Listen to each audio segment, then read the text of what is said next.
Bienvenido a este rincón de historias de medianoche. Si te atreves a seguir escuchando, suscríbete, deja tu like y cuéntanos en los comentarios desde donde nos escuchan. Aquí, las historias no se olvidan fácilmente, así que comencemos.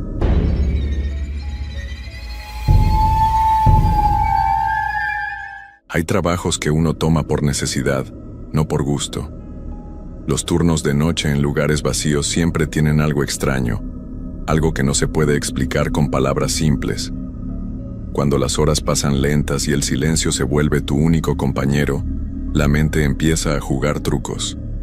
O al menos eso es lo que pensaba antes de trabajar en la escuela primaria Benito Juárez. Mi nombre es Carlos Mendoza Herrera, tengo 34 años y soy de Guadalajara, Jalisco. Esta historia que voy a contar pasó hace 2 años, pero todavía me despierto en las madrugadas recordando cada detalle. Trabajaba como vigilante nocturno porque necesitaba el dinero extra. Mi esposa estaba embarazada de nuestro segundo hijo, y los gastos se habían multiplicado. La escuela estaba ubicada en una colonia tranquila, de esas donde todos se conocen y los niños juegan en las calles hasta que oscurece. Durante el día, el lugar se llenaba de risas y gritos de alegría. Pero en las noches, cuando todos se iban a casa, la escuela se transformaba en algo completamente diferente.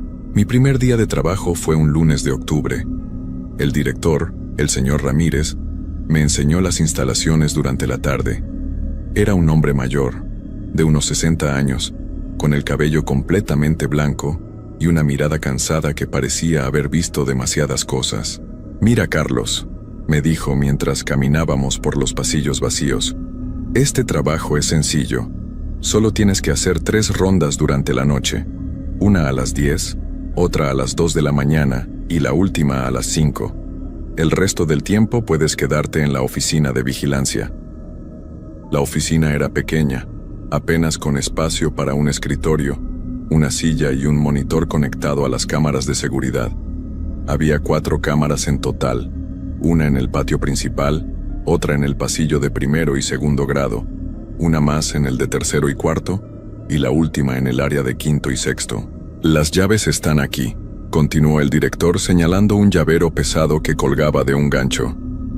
«Cada salón tiene su propia llave, pero normalmente no necesitarás entrar a ninguno. Solo camina por los pasillos y asegúrate de que todo esté en orden». Me entregó una linterna grande y una radio pequeña. «Si pasa algo extraño me llamas de inmediato. Mi número está anotado ahí en la pared». Cuando se fue, me quedé solo en esa oficina diminuta. El reloj marcaba las 8 de la noche. Aún faltaban 2 horas para mi primera ronda, así que me senté a revisar las cámaras. Todo se veía normal: pasillos vacíos, salones cerrados, el patio desierto bajo la luz amarillenta de los faroles. La primera semana pasó sin problemas. Hacía mis rondas, revisaba que las puertas estuvieran cerradas, y el resto del tiempo me quedaba en la oficina leyendo o viendo las cámaras. Era un trabajo aburrido, pero tranquilo. El sueldo era bueno y me permitía estar en casa durante el día con mi familia. Fue en mi 8ª noche cuando noté la primera cosa extraña. Eran casi las 10 y me preparaba para hacer mi ronda cuando vi algo en una de las cámaras. En el pasillo de tercero y cuarto grado, una de las puertas parecía estar entreabierta. Me acerqué al monitor para ver mejor. La calidad de la imagen no era muy buena, pero estaba seguro de que esa puerta no había estado así antes. Tomé mi linterna y las llaves y salí de la oficina. El pasillo principal estaba completamente oscuro. Las luces de emergencia apenas iluminaban el camino, creando sombras largas que se movían cuando yo pasaba. Mis pasos resonaban fuerte en el silencio absoluto de la escuela. Llegué al pasillo de tercero y cuarto grado y revisé todas las puertas. Estaban perfectamente cerradas. Regresé a la oficina confundido. En el monitor, todo se veía normal otra vez. Pensé que tal vez había sido un problema con la cámara, o que mis ojos me habían engañado, pero 3 noches después volvió a pasar. Esta vez fue diferente. Vi claramente cómo la puerta del salón de cuarto grado se abría lentamente, como si alguien la estuviera empujando desde adentro. Me quedé paralizado viendo el monitor. La puerta se abrió completamente y se quedó así por unos minutos. Luego, igual de lento, se fue cerrando hasta quedar como antes. Esta vez no esperé. Corrí hacia el pasillo con la linterna en una mano y las llaves en la otra. Mi corazón latía tan fuerte que podía escucharlo en mis oídos. Cuando llegué, todas las puertas estaban cerradas con llave. Probé la del salón de 4º grado. Cerrada. La abrí con cuidado y alumbré hacia adentro. El salón estaba exactamente como debía estar. Los escritorios ordenados en filas, el pizarrón limpio, las sillas puestas sobre los pupitres. Nada fuera de lugar. Pero había algo en el aire, un olor extraño que no pude identificar. No era desagradable, pero tampoco normal. Olía como a humedad, pero mezclado con algo dulce, como perfume de niños. Cerré la puerta y regresé a la oficina. El resto de la noche pasó tranquilo, pero no pude dormir cuando llegué a casa. Le conté a mi esposa lo que había pasado, pero ella me dijo que seguramente era mi imaginación, que los trabajos nocturnos siempre hacen que la gente vea cosas raras. Es normal, Carlos, me dijo mientras preparaba el desayuno. Tu mente está acostumbrada a dormir en las noches. Dale tiempo y se va a adaptar. Quise creerle, pero en el fondo sabía que lo que había visto era real. La puerta se había abierto sola. Eso era imposible de negar. Decidí que esa noche prestaría más atención a las cámaras, que no me perdería ni un segundo de lo que pasara. La siguiente noche llegué más temprano de lo usual. Quería revisar bien todas las cámaras antes de que empezaran las cosas extrañas. Todo parecía normal. Los pasillos vacíos, las puertas cerradas, el patio silencioso. Me senté en mi silla y puse los ojos en los monitores, determinado a no perder detalle. Las 9 pasaron sin problemas. Las 9:30 también. Pero a las 10:05, justo cuando me preparaba para hacer mi primera ronda, vi algo que me heló la sangre. En la cámara del patio principal, una figura pequeña cruzó rápidamente por la esquina de la pantalla. Me acerqué tanto al monitor que mi nariz casi tocaba la pantalla. Retrocedí la grabación, pero la cámara no tenía esa función. Solo podía ver lo que pasaba en tiempo real. Esperé varios minutos con los ojos clavados en esa cámara, pero no volví a ver nada. Debe haber sido un gato, me dije a mí mismo. O tal vez un perro callejero que se metió al patio. Pero en el fondo sabía que lo que había visto tenía la forma de una persona. Una persona muy pequeña, como un niño. Tomé mi linterna y salí hacia el patio. El aire de octubre era fresco y se sentía pesado, como cuando va a llover. Los faroles del patio creaban círculos de luz amarilla, pero las esquinas quedaban completamente oscuras. Caminé lentamente, alumbrando hacia todos lados. No encontré nada. Ni huellas, ni rastros de que alguien hubiera estado ahí. El patio estaba vacío, como siempre debía estar a esa hora. Hice el resto de mi ronda normalmente. Revisé los pasillos, probé las puertas, todo estaba en orden. Cuando regresé a la oficina, decidí llamar al director. Busqué su número en la pared y marqué. El teléfono sonó varias veces antes de que contestara. «Bueno», su voz sonaba dormida y molesta. «Señor Ramírez, soy Carlos, el vigilante. Disculpe que lo moleste tan tarde, pero quería preguntarle algo». «¿Qué pasó? ¿Hay algún problema en la escuela?» «No exactamente un problema, pero... ¿es normal que entren animales al patio, como gatos o perros?» Hubo un silencio largo del otro lado de la línea, tan largo que pensé que se había cortado la llamada. «¿Por qué preguntas eso, Carlos?» «Es que vi algo en las cámaras, una figura pequeña que cruzó el patio. Pensé que podría ser un animal». Otro silencio. Cuando volvió a hablar, su voz sonaba diferente, más seria. «Escúchame bien, Carlos. Si ves algo raro, cualquier cosa, no salgas de la oficina. Llámame inmediatamente, ¿entendido?» «Pero, señor, ¿qué tipo de cosas raras?» Solo no salgas de la oficina si ves algo que no debería estar ahí». Colgó sin decir más. Me quedé con el teléfono en la mano, sintiéndome más confundido y nervioso que antes. ¿Por qué el director había reaccionado así? ¿Qué sabía que no me había dicho? El resto de esa noche pasó sin más incidentes, pero no pude relajarme. Las palabras del director se repetían en mi cabeza una y otra vez. Cuando llegó la hora de mi segunda ronda, a las 2 de la mañana, Dudé mucho antes de salir de la oficina. Finalmente decidí hacer mi trabajo. Tomé la linterna y caminé por los pasillos. Todo estaba silencioso, pero había algo diferente en el ambiente. El aire se sentía más pesado, más frío. Mis pasos sonaban más fuertes de lo normal, como si los pasillos vacíos amplificaran cada sonido. Cuando llegué al pasillo de primero y segundo grado, escuché algo que me detuvo en seco. Era un sonido muy suave, como un susurro, tan bajo que no estaba seguro de haberlo escuchado. Me quedé inmóvil, conteniendo la respiración. Ahí estaba otra vez. Un susurro que parecía venir del salón de segundo grado. No podía entender las palabras, pero sonaba como voces de niños hablando muy bajito. Mi corazón empezó a latir tan fuerte que podía escucharlo en mis oídos. Recordé las palabras del director. No salgas de la oficina si ves algo que no debería estar ahí. Pero esto no era algo que estuviera viendo, era algo que estaba escuchando. Me acerqué lentamente a la puerta del salón. El susurro se hacía más claro. Definitivamente eran voces de niños, pero no podía entender qué decían. Sonaba como si estuvieran jugando o contándose secretos. Puse mi oreja contra la puerta. Las voces se escuchaban más nítidas ahora. Eran varios niños, tal vez 4 o 5, hablando en voz muy baja.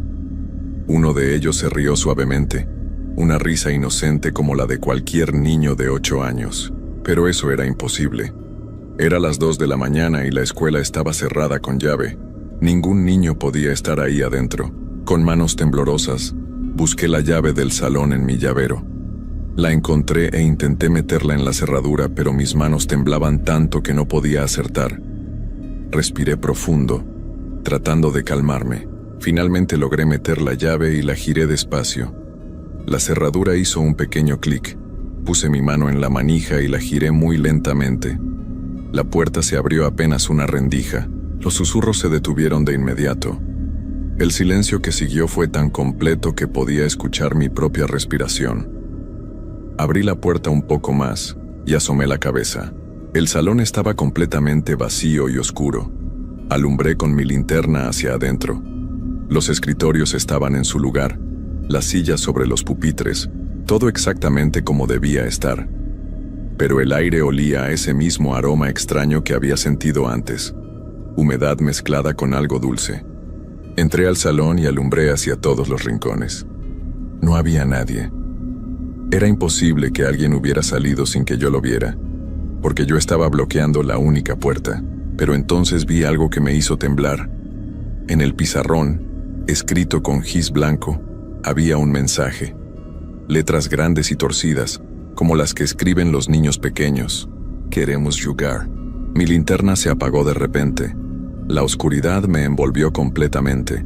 Traté de encenderla otra vez, pero no funcionaba.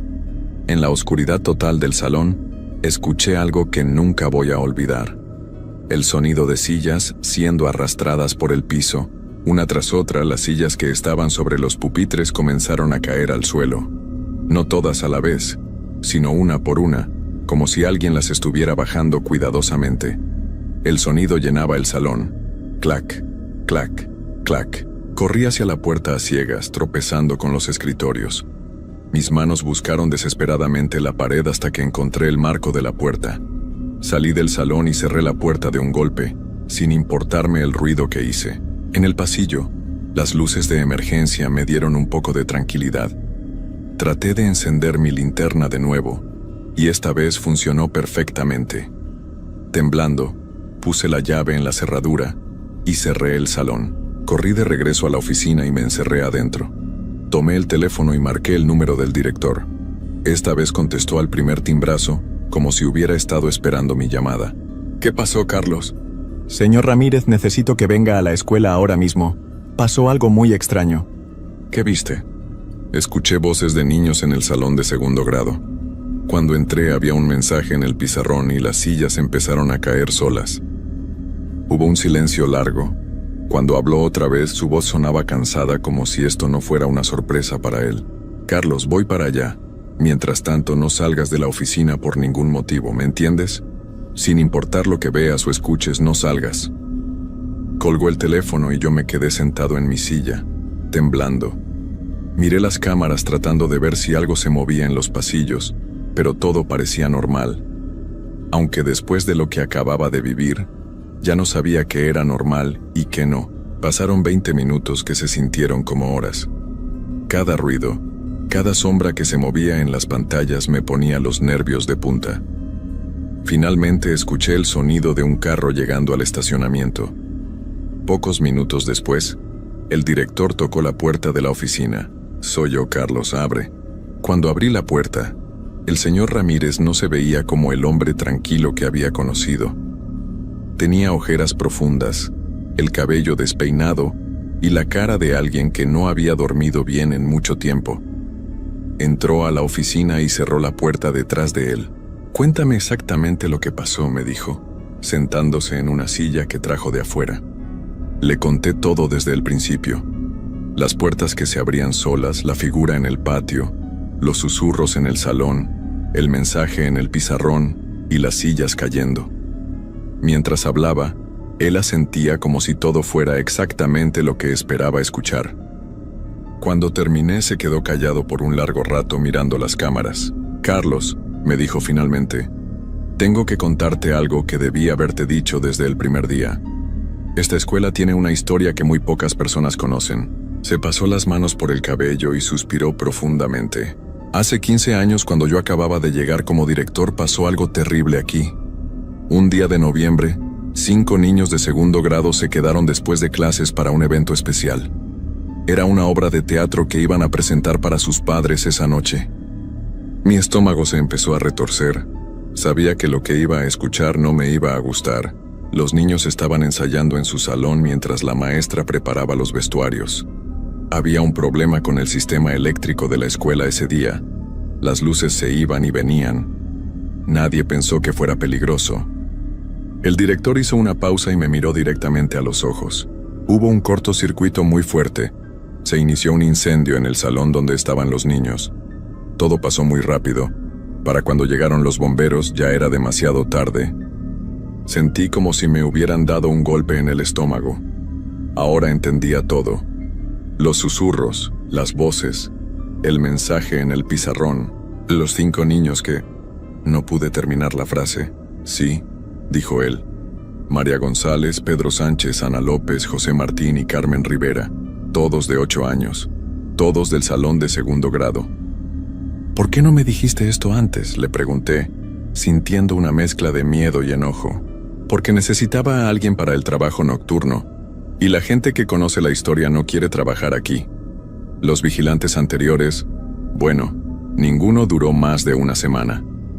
Me quedé en silencio, procesando toda la información. Todo tenía sentido ahora. Las puertas que se abrían, las voces de niños, el mensaje pidiendo jugar. «¿Qué es lo que quieren?», pregunté. «No lo sé exactamente. Al principio pensé que solo eran mi imaginación, cosas que veía por la culpa. Pero con el tiempo me di cuenta de que era real. Ellos siguen aquí, Carlos. Nunca se fueron. Como si hubieran escuchado nuestras palabras. En ese momento todas las cámaras se llenaron de estática. Las 4 pantallas mostraban solo líneas blancas y negras que se movían rápidamente. «Ya empezó», murmuró el director. De repente, las cámaras volvieron a funcionar normalmente. Pero lo que vimos nos dejó helados. En el pasillo de primero y segundo grado, 5 figuras pequeñas caminaban lentamente hacia la cámara. Eran transparentes, como sombras, pero claramente tenían forma humana. Formas de niños. «Dios mío», susurré. Las 5 figuras se detuvieron justo frente a la cámara y nos miraron directamente. Aunque no podía ver sus caras con claridad, sabía que nos estaban viendo a través de la pantalla. Una de las figuras, la más pequeña, levantó su mano y nos saludó. Entonces escuchamos algo que venía de fuera de la oficina. Era el sonido de muchos pasos pequeños, caminando por el pasillo principal. Se dirigían hacia donde estábamos nosotros. El director se puso muy pálido. «Nunca habían venido tan cerca», murmuró. «Siempre se quedaban en su salón». Los pasos se detuvieron justo afuera de nuestra puerta. Durante varios segundos, todo estuvo en completo silencio.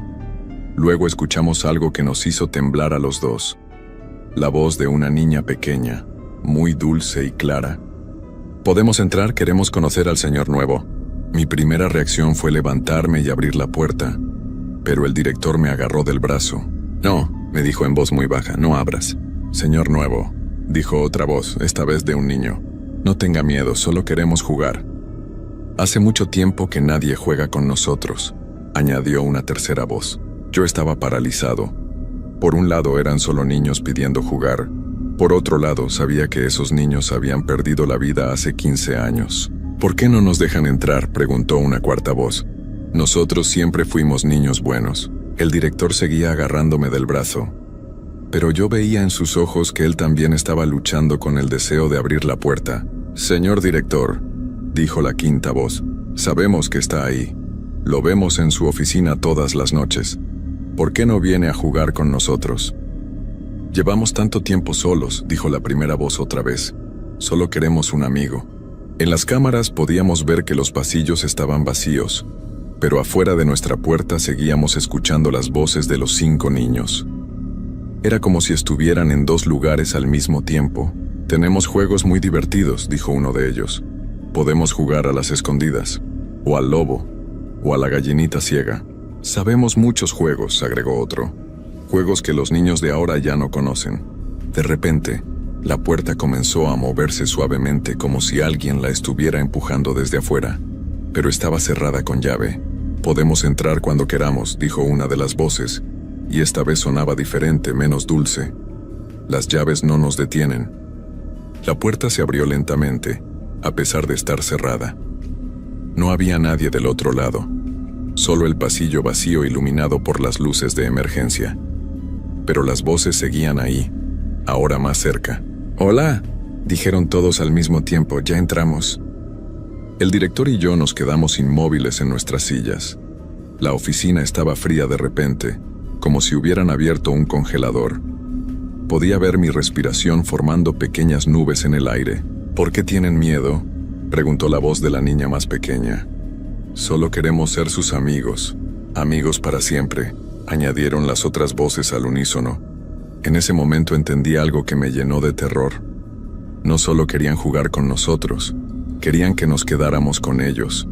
Querían que fuéramos sus amigos para siempre, igual que ellos habían tenido que quedarse en esa escuela para siempre. «Señor director», dije en voz muy baja, «¿qué les pasó a los otros vigilantes?». Su cara se puso aún más pálida. «Algunos renunciaron después de la primera noche, otros simplemente dejaron de venir un día. Nunca supe por qué». «¿Y no les pasó nada malo?».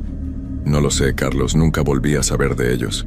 Las voces de los niños seguían ahí, pero ahora hablaban entre ellos como si estuvieran decidiendo algo. «Este señor parece bueno», dijo uno. «Sí, y no se fue corriendo como los otros», agregó otro.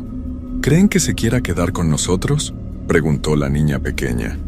«Podríamos pedírselo muy bonito», sugirió otra voz. De repente el director se levantó de su silla. Sus movimientos eran lentos, como si estuviera en trance. «Señor Ramírez», le dije, pero él no me respondió.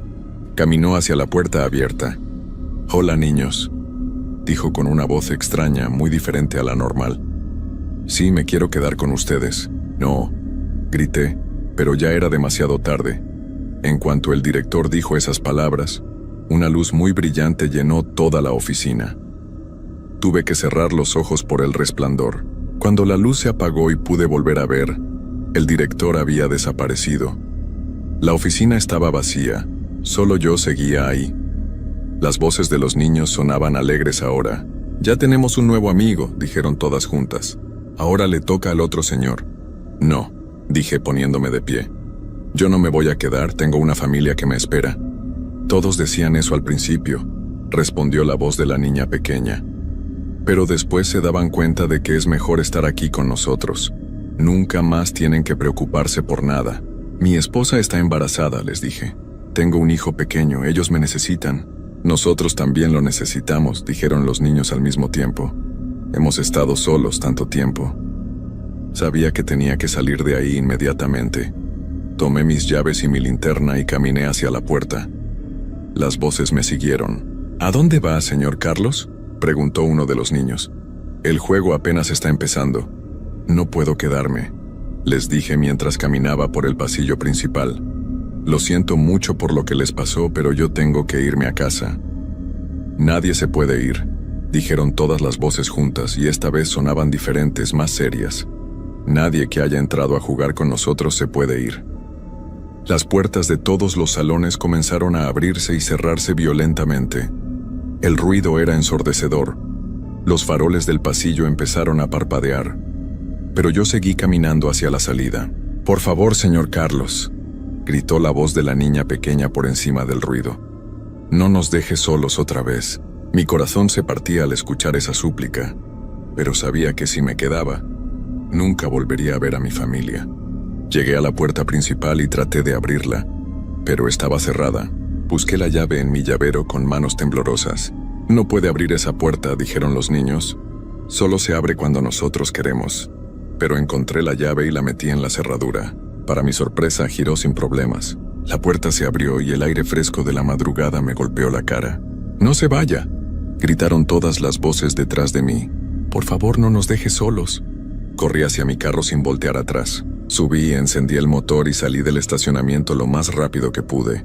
En el espejo retrovisor, vi que todas las luces de la escuela se encendían y se apagaban rápidamente, como si la escuela entera estuviera despidiéndose de mí. Al día siguiente fui a la oficina de la Secretaría de Educación y renuncié al trabajo. Le conté a mi jefe que había tenido una emergencia familiar y que no podía seguir trabajando ahí. No pregunté qué había pasado con el director Ramírez. No quería saber. 2 semanas después, vi en el periódico local una noticia pequeña que me heló la sangre. El titular decía: «Buscan a director de escuela primaria desaparecido». El artículo mencionaba que el señor Ramírez no había llegado a trabajar en varios días y que nadie sabía dónde estaba. Su carro había sido encontrado en el estacionamiento de la escuela, pero él había desaparecido sin dejar rastro. Nunca volví a pasar por esa calle. Cada vez que manejo cerca de esa zona, tomo otro camino, pero a veces, en las noches cuando no puedo dormir, escucho en mi mente las voces de esos 5 niños, pidiendo que alguien se quede a jugar con ellos. Han pasado 2 años desde entonces. Conseguí otro trabajo en el turno de día. Mi segundo hijo nació sano y fuerte. Mi familia está bien y somos felices, pero nunca les he contado esta historia completa.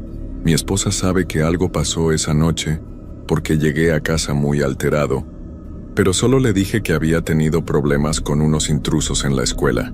Algunas veces me siento culpable por haber dejado a esos niños solos otra vez. Eran solo pequeños que habían sufrido algo terrible y que solo querían compañía, pero también sé que si me hubiera quedado, mi propia familia habría perdido a un esposo y un padre. La escuela primaria Benito Juárez sigue funcionando normalmente durante el día. Los niños que estudian ahí no saben nada de la historia. Sus risas y gritos de alegría llenan los pasillos cuando hay clases. Pero en las noches, cuando la escuela queda vacía y silenciosa, sé que 5 pequeños siguen ahí, esperando a que alguien nuevo llegue a cuidar el lugar. He escuchado que han contratado otros vigilantes nocturnos desde entonces. Algunos duran una noche, otros una semana, pero ninguno se queda mucho tiempo. Y según me contó un amigo que trabaja en la Secretaría de Educación, han habido otras desapariciones. Personas que simplemente dejan de ir a trabajar un día y nunca se vuelve a saber de ellas. Yo trato de no pensar en eso. Trato de concentrarme en mi familia, en mi trabajo nuevo, en el futuro. Pero de vez en cuando, especialmente en las noches de octubre cuando el aire se siente fresco y pesado, recuerdo esas vocecitas dulces pidiendo que alguien se quede a jugar. Y me pregunto si algún día, cuando sea muy viejo y no tenga familia que me necesite, tal vez regrese a esa escuela en las noches. No para trabajar como vigilante, sino simplemente para hacerles compañía a 5 niños que llevan 15 años esperando a un amigo. Pero por ahora, estoy en casa con mi familia. Y cada noche antes de dormir le doy las gracias a Dios por haberme dado la fuerza para abrir esa puerta y volver con los que más amo. Esta es mi historia. Es real, pasó exactamente como la he contado. Y si algún día ustedes ven un anuncio de trabajo para vigilante nocturno en una escuela, especialmente si el sueldo es muy bueno y no piden muchos requisitos, piénsenlo 2 veces antes de aceptar. Algunos trabajos tienen un precio que va más allá del dinero.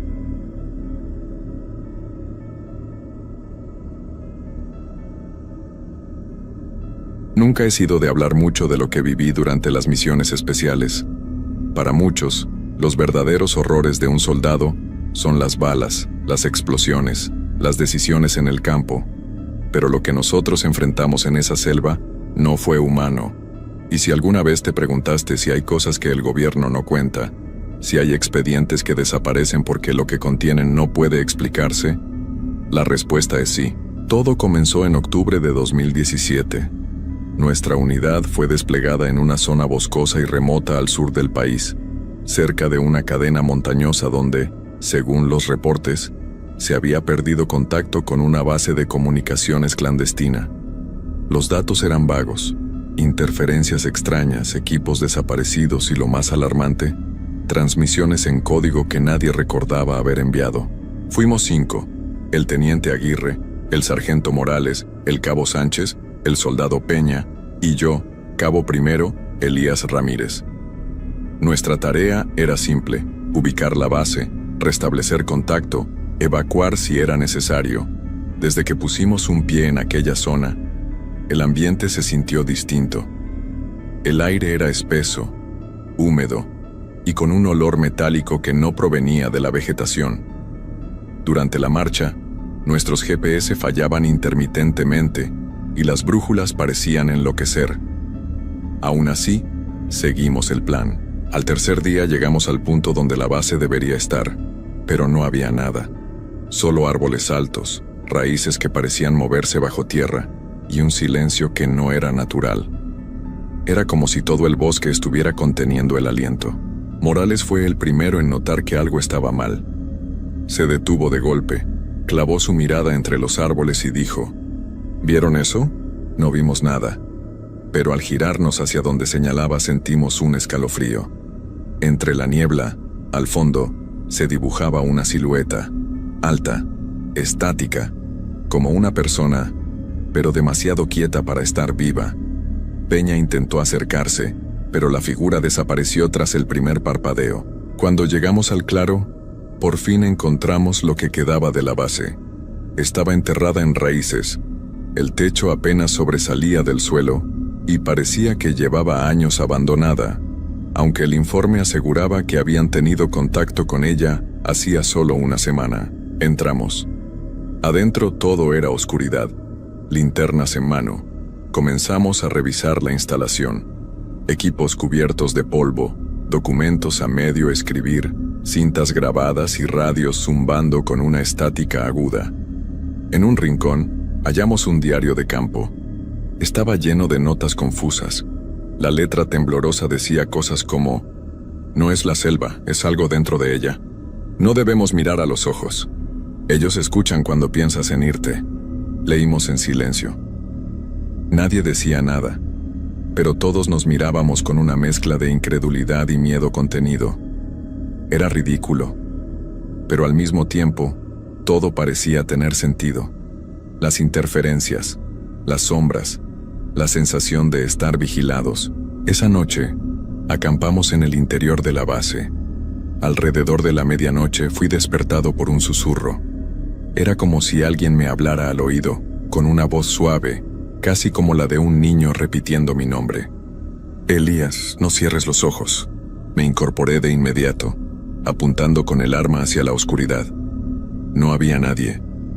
Pero al mirar hacia Morales, noté que también estaba despierto, y me miraba fijamente. ¿Tú también lo oíste?, preguntó con un tono bajo. Asentí. Peña y Sánchez seguían dormidos, pero algo en el aire había cambiado. El silencio ya no era el mismo, era demasiado profundo, y cada tanto se escuchaba el crujir de las ramas, como si algo se moviera justo más allá de nuestro campo de visión. El teniente Aguirre intentó mantener la calma, pero lo noté. Él también tenía miedo. Al amanecer, decidimos no pasar una noche más allí. Comenzamos a empacar y nos dispusimos a marchar. Pero justo cuando cruzamos la línea de árboles, Sánchez gritó. Corrimos hacia él y lo encontramos con la mirada perdida. Su rostro estaba pálido, y solo repetía lo mismo una y otra vez. No tienen ojos, pero igual ven. Intentamos calmar a Sánchez, pero no respondía. Sus ojos estaban abiertos, pero parecía mirar más allá de nosotros, como si algo lo hubiera desconectado de la realidad. Peña trató de sostenerlo del hombro, pero él se apartó bruscamente, murmurando cosas sin sentido como si aún estuviera en medio de una pesadilla. «Esto ya no es una operación», dijo Aguirre con la voz tensa. «Nos retiramos. En cuanto salgamos de esta zona, solicitamos extracción aérea, y eso intentamos. Avanzamos por la ruta de regreso, pero nada coincidía. El terreno había cambiado. Donde antes había un arroyo, ahora solo había tierra seca. Donde estaba la elevación rocosa que usábamos como referencia, había árboles que no recordábamos haber visto. Era como si el bosque se estuviera reordenando a nuestro paso, como si no quisiera dejarnos salir. Esa noche, el clima cambió de golpe. Una niebla densa cayó como una cortina, y con ella, los sonidos del bosque se apagaron. Ni un grillo, ni un ave. Nada. Solo nosotros. Y ese susurro lejano que parecía moverse entre los árboles. Mientras preparábamos el campamento, el radio comenzó a emitir un pitido agudo. Luego una voz distorsionada, apenas inteligible, pero decía nuestros nombres, uno por uno. Sargento Morales. Soldado Peña.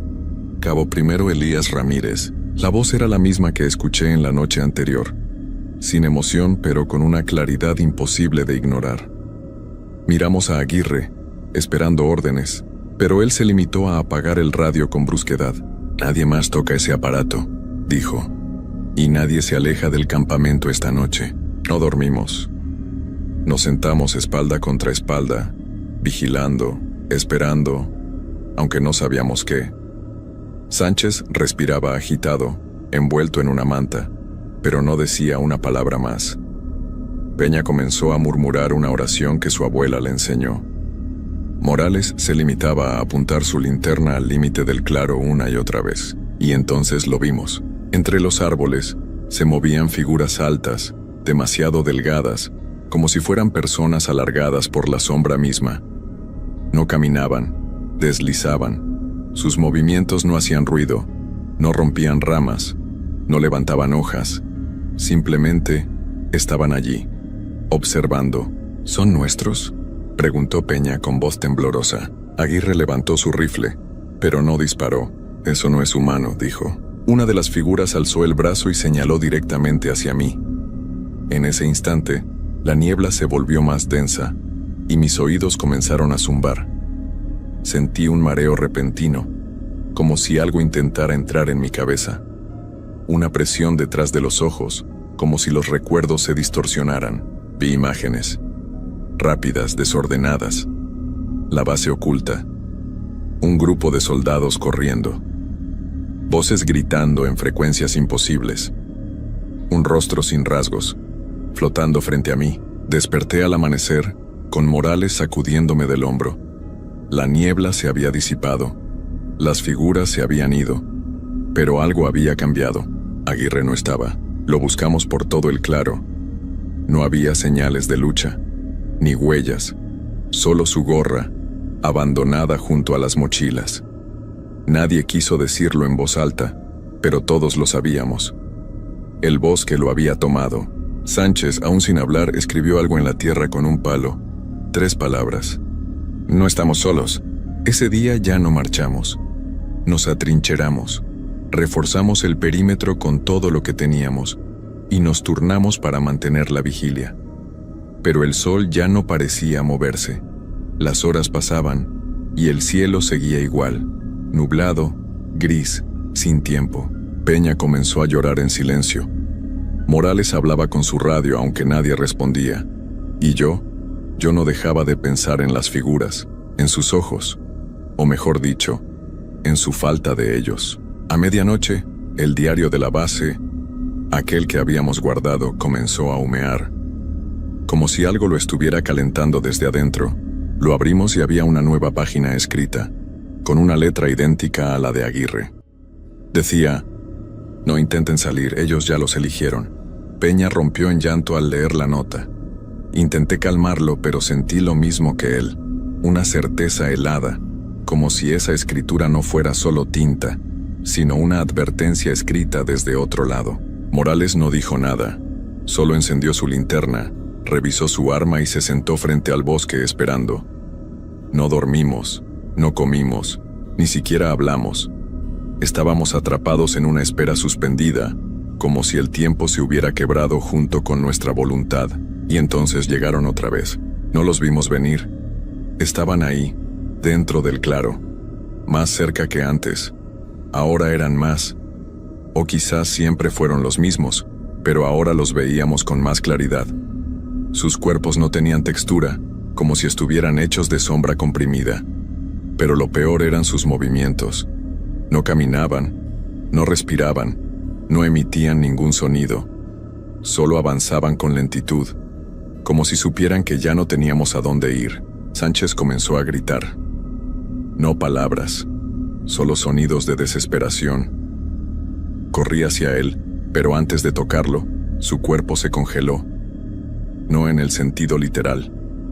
Se detuvo completamente, como si alguien hubiera pausado su existencia. Quedó de rodillas, mirando al suelo, sin parpadear. Las sombras se detuvieron. Una de ellas se inclinó frente a Sánchez y entonces algo cambió. Una especie de murmullo llenó el ambiente. No salía de sus bocas porque no tenían, sino del bosque mismo. Era como una canción susurrada por el viento. Una melodía tan antigua que dolía en el pecho escucharla. Morales levantó su rifle dispuesto a todo, pero antes de hacer nada el suelo tembló, solo por un segundo, pero lo suficiente para hacernos caer. Cuando me reincorporé, las sombras ya no estaban, y con ellas también Sánchez había desaparecido. La luz del día comenzó a colarse entre los árboles como si alguien hubiera quitado un velo. El cielo volvió a su azul opaco. Los sonidos del bosque, aves, hojas movidas por el viento, insectos, regresaron poco a poco. Peña se quedó en el suelo, repitiendo que no era real.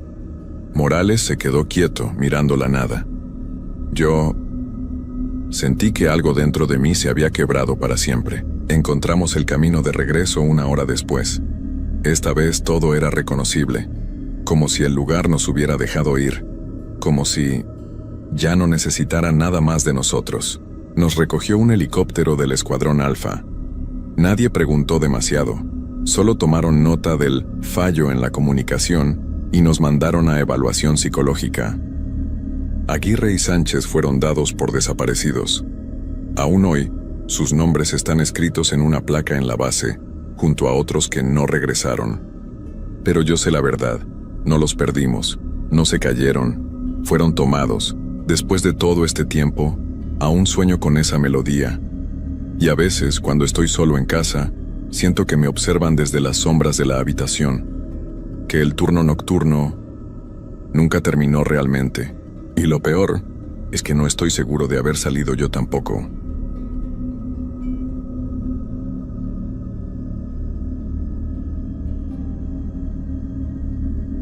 Mi nombre es Raúl, y lo que voy a contarles no es algo que pueda explicar fácilmente, ni siquiera con mis propias palabras.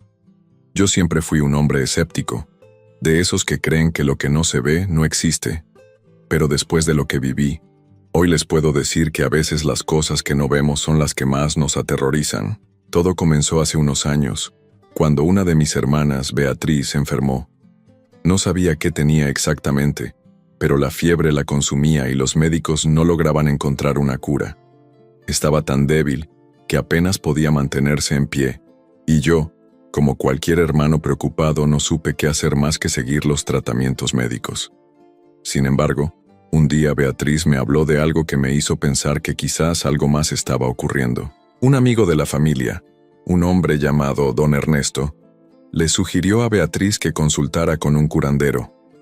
Yo, por supuesto, me reí, porque no creía en esas cosas.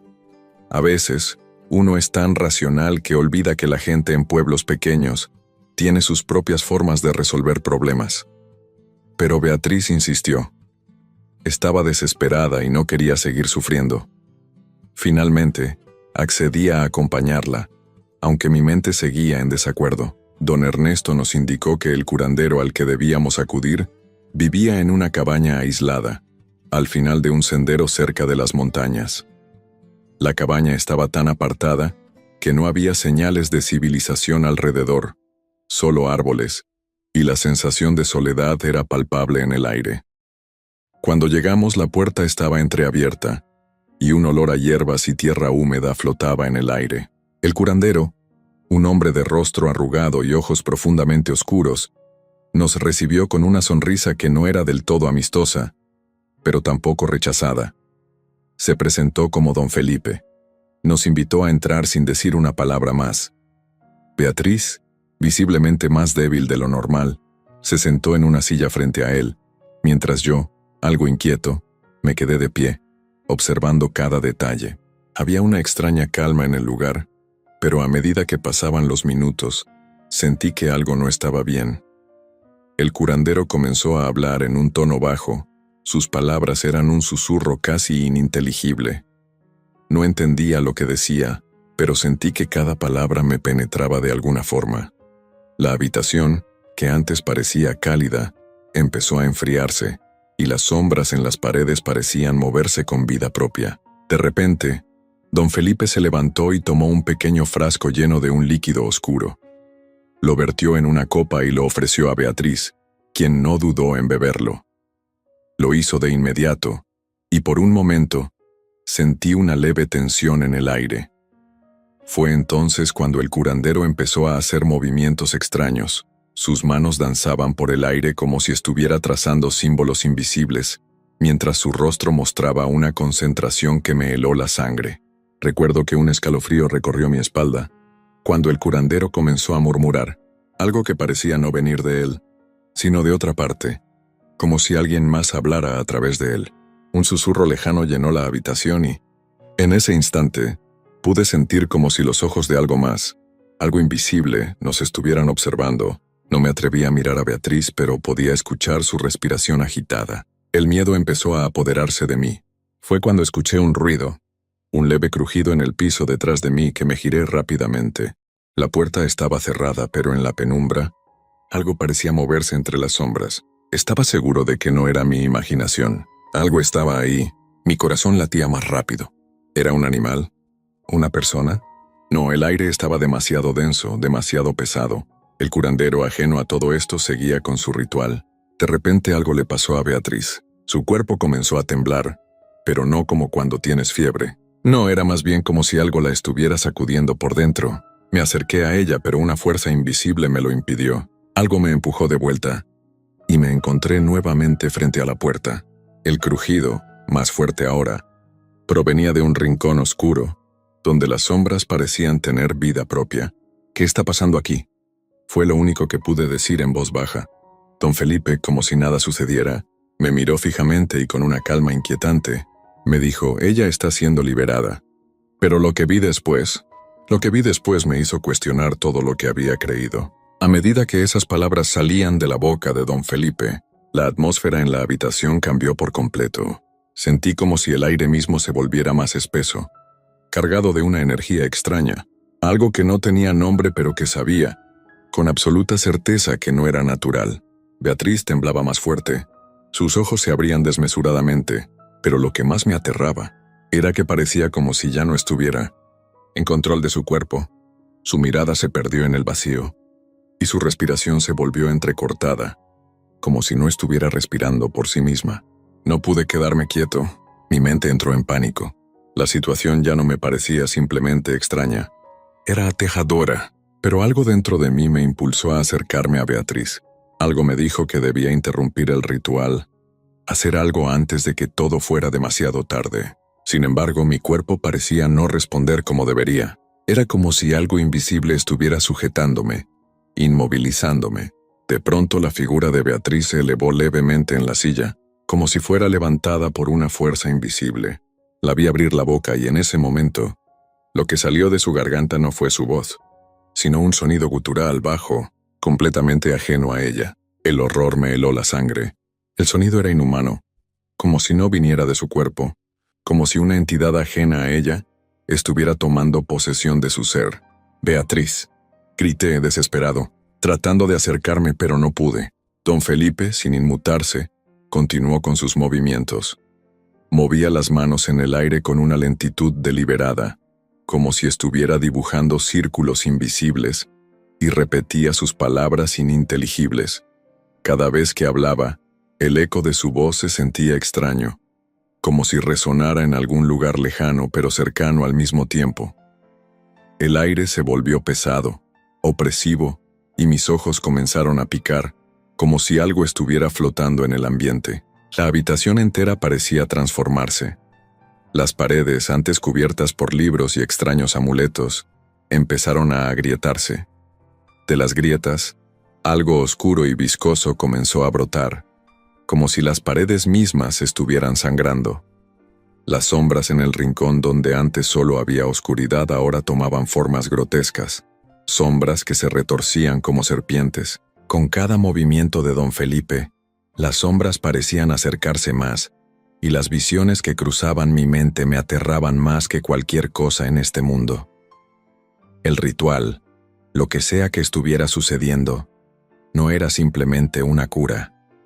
Era algo mucho más profundo, más antiguo, algo que no entendía ni podía comprender. Algo que Beatriz había invocado, o que se había desatado por su propia voluntad. De repente un grito desgarrador proveniente de Beatriz me hizo saltar hacia atrás. Era un grito que helaba los huesos, un grito que parecía salir de lo más profundo de la oscuridad, un grito que no podía ser humano. Fue el grito de alguien, o algo, que había perdido todo vestigio de humanidad, y entonces algo más sucedió. El curandero, que hasta ese momento había estado inmerso en su ritual, dejó de moverse, dejó de hablar, dejó de hacer cualquier sonido. Era como si el tiempo mismo se hubiera detenido. La habitación quedó en un silencio tan profundo que hasta los latidos de mi corazón parecían desaparecer. Fue en ese silencio, cuando ya no pude soportarlo más, cuando miré hacia el rincón donde las sombras danzaban, y lo vi. Era una figura alta, completamente negra, sin rostro.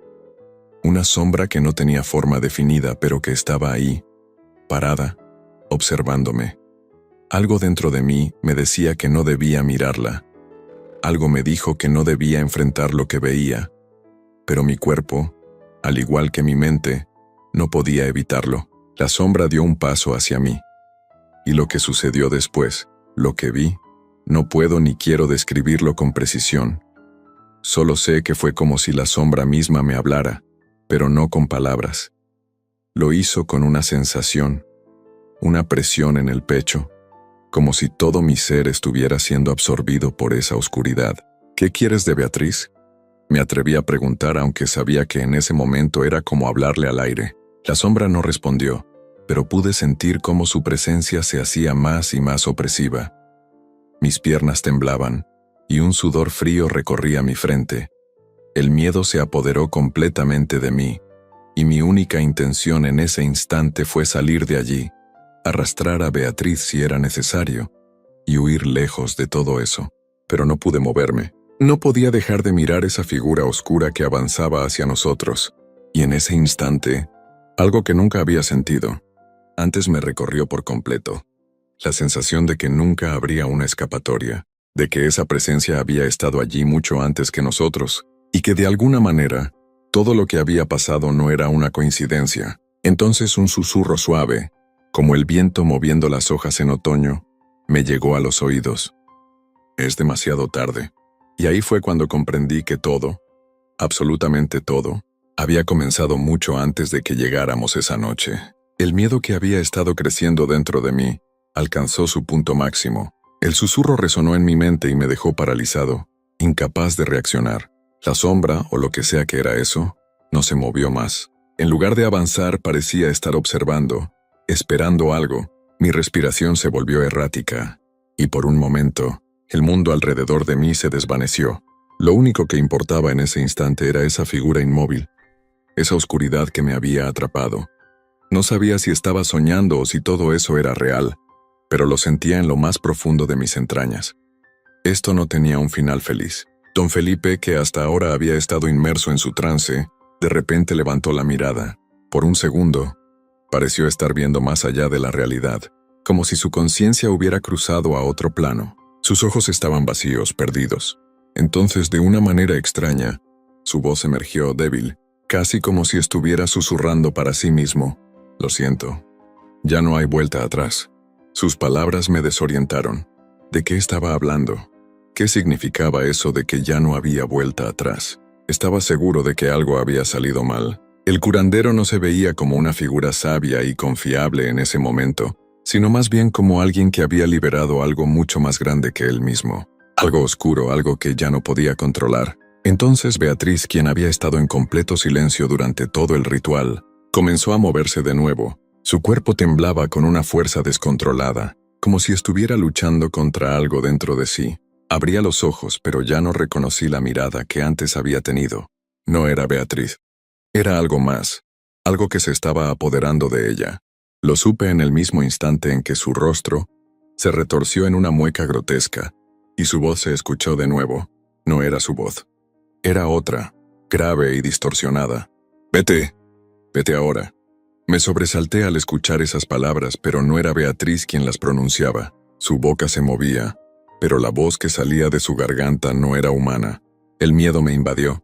Sentí como si el aire se volviera más denso, más frío, y todo a mi alrededor pareciera desvanecerse, como si estuviéramos siendo tragados por algo que no tenía forma. No sabía qué hacer. No podía moverme. Ni siquiera podía gritar. Las palabras de Beatriz resonaron en mi cabeza, pero en vez de calmarme me asustaron más. «Vete ahora». No sabía si me estaba advirtiendo de algo, o si la figura que había invadido su cuerpo estaba tratando de alejarme de su destino, de un destino que ya no podía evitar.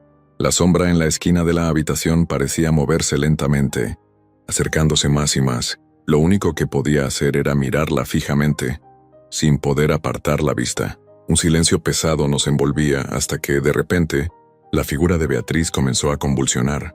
Su cuerpo se arqueó con tal fuerza que pensé que iba a romperse. Fue entonces cuando un sonido estremecedor, como si todo el edificio crujiera bajo el peso de algo gigantesco, se escuchó por toda la casa. Era un sonido de ruptura, de algo antiguo que se desintegraba.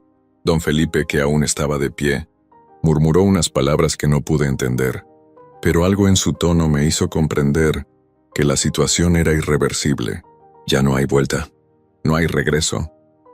La figura oscura, que hasta ese momento había estado observándonos en silencio, comenzó a acercarse más. El aire estaba tan cargado que sentí como si no pudiera respirar. La sombra ahora estaba a pocos pasos de mí. Sentí que algo me tocaba, algo frío, algo tan indescriptible que no podía ponerle un nombre. Era como si el mismo terror me envolviera, como si esa sombra fuera parte de la oscuridad, misma que había devorado todo lo que conocía. De repente una fuerza invisible me empujó hacia atrás. Mi cuerpo salió disparado hacia la pared, y el golpe me dejó aturdido por unos segundos. Cuando intenté levantarme, algo extraño sucedió. La habitación se llenó de una luz cegadora, algo que no entendí en ese momento.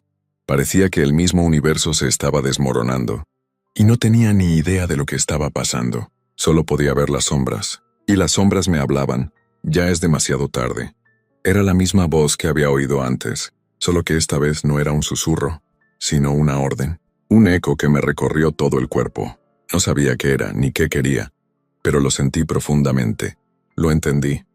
No había escapatoria. El aire en la habitación se volvía cada vez más denso, más pesado, y la luz cegadora que había llenado el espacio comenzaba a desvanecerse lentamente, dejándonos de nuevo en la oscuridad. Pero ahora todo era diferente. Ya no era la oscuridad de antes. Esta era opresiva, llena de presencias invisibles que sentía rodeándome, como si la propia noche hubiera cobrado vida. Con cada respiración que tomaba, sentía que la atmósfera me oprimía el pecho. No podía moverme, no podía gritar, ni siquiera podía pensar con claridad. La sensación de que algo se acercaba a mí era tan palpable que me hizo temblar. No sabía si era la sombra, la misma que había estado acechando desde el principio, o si algo peor estaba por suceder. Beatriz, cuyo cuerpo ahora estaba inmóvil en el suelo, comenzó a emitir un leve murmullo. No era un llanto, ni un susurro, sino algo más extraño, como si estuviera hablando en un idioma que nunca había escuchado. Su voz vibraba con una fuerza inexplicable, y sentí como si cada palabra que salía de su boca tuviera el poder de hacer que todo el lugar se desplomara sobre nosotros. La figura de don Felipe, que hasta ese momento había permanecido quieta, Comenzó a caminar hacia el centro de la habitación. Sus ojos, vacíos y perdidos, se fijaron en Beatriz, y algo en su expresión cambió. De alguna manera, su mirada parecía apenada, como si se diera cuenta de que ya no había nada que pudiera hacer por ella. «Es el final», murmuró con voz quebrada, casi como si estuviera hablando consigo mismo. El murmullo de Beatriz se intensificó. Sus manos se abrieron lentamente, como si quisiera alcanzar algo que no podía ver, o quizás algo que estaba más allá de este mundo. Su cuerpo se estremeció una vez más, y fue entonces cuando una sombra oscura se descolgó del techo, deslizándose como una niebla espesa que cubría todo a su paso. Ya no parecía una figura definida, sino una masa líquida de oscuridad que todo lo consumía. En ese momento algo dentro de mí se rompió. Sabía que no podía quedarme allí. Ya no había nada que pudiera hacer para salvar a Beatriz ni a don Felipe. Ni siquiera sabía si aún había algo que pudiera salvarme a mí mismo. La única opción era huir, salir de esa casa, de ese lugar que ya no era un hogar, sino una trampa mortal. Me levanté del suelo, mi cuerpo temblando, y comencé a correr. La puerta que antes había estado cerrada con fuerza, parecía haber cedido, dejándome escapar. No me importaba hacia dónde iba, solo sabía que tenía que salir de allí. Las sombras me perseguían, sentía su peso sobre mis hombros y su aliento frío en mi cuello. Cada paso que daba me alejaba más de la oscuridad, pero al mismo tiempo me sentía más atrapado en ella. Logré salir de la casa, pero la noche parecía más oscura que nunca. La sensación de que algo me seguía persistía, y miraba hacia atrás, esperando ver alguna señal de la oscuridad que había dejado atrás. Pero no había nada, solo el silencio. No supe si lo que había vivido aquella noche había sido real, o si mi mente había sido consumida por el terror. Pero una cosa era segura. Algo se había desatado esa noche, algo que ya no podría olvidar. Y aunque había escapado de la casa, algo dentro de mí sabía que el verdadero peligro no había terminado, porque, cuando las sombras tocan tu alma, nunca se alejan realmente.